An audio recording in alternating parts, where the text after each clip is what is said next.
ফের ভূমিকম্পে কেঁপে উঠেছে রাজধানী ঢাকা সহ দেশের বিভিন্ন স্থান।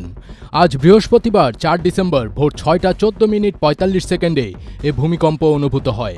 তাৎক্ষণিকভাবে ক্ষয়ক্ষতি এবং হতাহতের কোনো তথ্য এখনও পাওয়া যায়নি। বাংলাদেশ আবহাওয়া অধিদপ্তর জানিয়েছে ভূমিকম্পটি ছিল হালকা মাত্রার। সকাল ৬টা ১৪ মিনিট ৪৫ সেকেন্ডে নরসিংদীর শিবপুর এলাকায় এর উৎপত্তিস্থল রেকর্ড করা হয়। রিখটার স্কেলে এর মাত্রা ছিল ৪.১।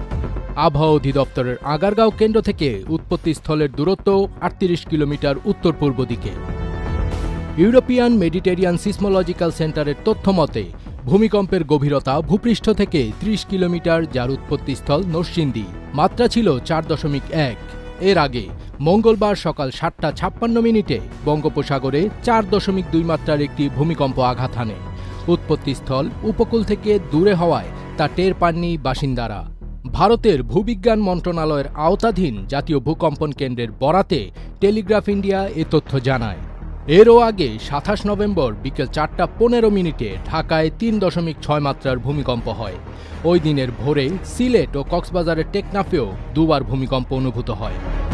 এর আগে ২১ নভেম্বর থেকে পরদিন ২২ নভেম্বর পর্যন্ত প্রায় ৩১ ঘণ্টায় ঢাকাসহ আশেপাশের এলাকায় ৪ বার ভূমিকম্প অনুভূত হয়।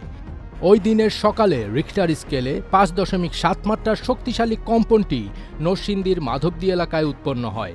এর গভীরতা ছিল ১০ কিলোমিটার। সেই ভূমিকম্পে দেশে ১০ জন নিহত হন এবং ৬ শতাধিক মানুষ আহত হন। সাম্প্রতিক সময়ে হওয়া অধিকাংশ ভূমিকম্পের উৎপত্তিস্থল নরসিংদী অঞ্চলে কেন্দ্রীভূত হচ্ছে বলে পর্যবেক্ষণে উঠে এসেছে।